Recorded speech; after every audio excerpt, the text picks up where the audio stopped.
राहुल गांधी पर मानहानि का केस करने वाले पूर्णेश मोदी अब अपने ही जाल में फंसते नजर आ रहे हैं। ऐसा इसीलिए क्योंकि वो अब सवालों के घेरे में आ गए हैं।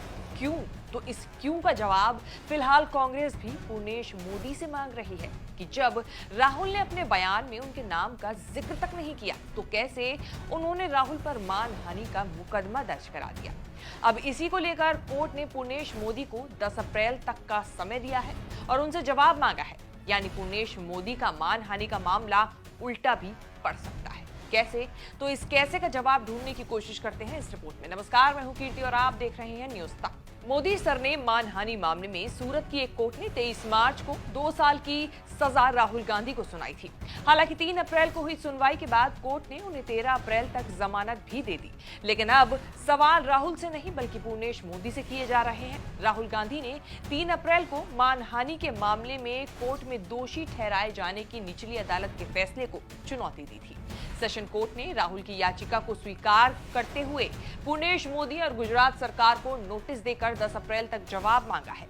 ऐसा इसीलिए क्योंकि कांग्रेस की तरफ से राहुल पर लगाए गए आरोपों के खिलाफ तर्क देते हुए कुछ मुद्दे उठाए गए थे और कोर्ट के सामने पेश किए गए थे। रिपोर्ट्स के मुताबिक कांग्रेस ने जब सबसे बड़ा तर्क दिया वो ये था कि पूर्णेश मोदी को राहुल के बयान से प्रभावित या पीड़ित नहीं माना जा सकता। ऐसा इसीलिए क्योंकि उनके बयान में कहीं भी उनके नाम का जिक्र नहीं था।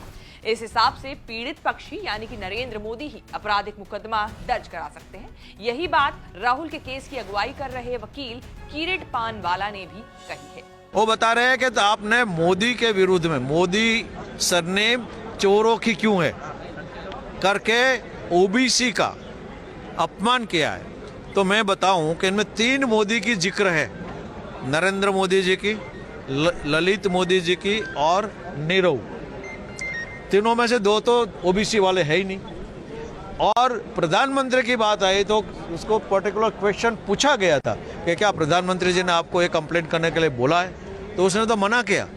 और मोदी कोई कास्ट नहीं है, मोदी सरनेम है। कास्ट और सरनेम में डिफरेंस है।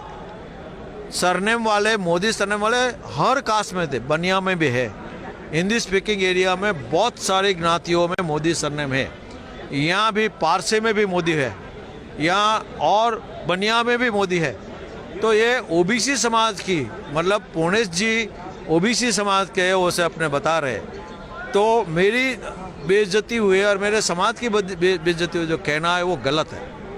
तो वहीं अब आपको ये बयान सुनना भी जरूरी है जो बीजेपी विधायक पूर्णेश मोदी ने राहुल को 23 मार्च को कोर्ट द्वारा सजा सुनाए जाने के बाद दिया था। तब पूर्णेश मोदी ने ये बताया था कि क्यों उन्होंने राहुल गांधी पर मानहानि का मुकदमा दर्ज किया था।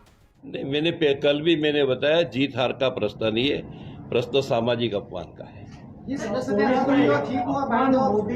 देखिए, हमारा जो समाज है पूरे भारतवर्ष में है। मैंने हमारी याचिका में भी डाला है, उसमें अलग अलग स्टेट में अलग अलग सरनेम से है। 13 करोड़ से ज्यादा आबादी है, तेली समाज से सब जुड़े हुए लोग हैं। और इसके बारे में डिटेल में आगे भी बताया था।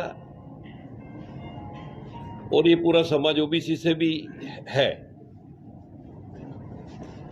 तो मेरा मानना पहले दिन से है कि सामाजिक ऐसे अपमान हम नहीं चलेंगे, नहीं सहेंगे।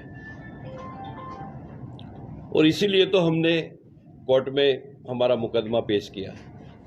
ये पूरा बवाल किस मामले को लेकर हो रहा है, जरा उस पर भी नजर डाल लेते हैं। दरअसल साल 2019 के लोकसभा चुनावों के प्रचार के दौरान कर्नाटक की एक रैली में कांग्रेस के नेता राहुल गांधी ने एक कमेंट किया था। राहुल ने मजाकिया अंदाज में तंज कसते हुए 3 लोगों का नाम लेते हुए कहा था कि इन सभी चोरों के नाम मोदी कैसे हैं। सुनिए राहुल गांधी का ये बयान। इन सब के नाम, इन सब चोरों के नाम मोदी मोदी मोदी कैसे हैं?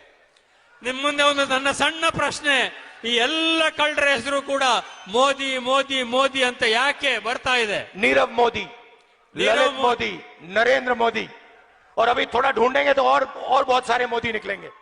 राहुल गांधी को अपने इसी बयान के चलते मानहानि मामले में 2 साल की सजा मिली, जिसके बाद संसद से उनकी सदस्यता भी रद्द हो गई। इतना ही नहीं, राहुल को उनके 12 तुगलक लेन वाले बंगले को 23 मार्च तक खाली करने का नोटिस भी थमा दिया गया, क्योंकि ये घर उन्हें सांसद के तौर पर ही आवंटित हुआ था, जिसमें वो पिछले 18 सालों से रह रहे थे। तो अब जब उनकी संसद से सदस्यता रद्द हो गई है, तो वो इस मकान में रहने के लिए योग्य नहीं है। लेकिन अब देखने वाली बात यह होगी कि बीजेपी विधायक पूर्णेश मोदी राहुल पक्ष की तरफ से पेश किए गए तर्कों का जवाब कोर्ट में किस तरह से पेश करते हैं। इसके लिए 10 अप्रैल तक का इंतजार करना होगा। फिलहाल आप हमें ये जरूर बताएं कि आपको हमारी ये रिपोर्ट कैसी लगी। फीडबैक जरूर दें। देश विदेश से जुड़ी तमाम बड़ी खबरों के साथ अपडेट रहने के लिए देखते रहिए न्यूज़ तक।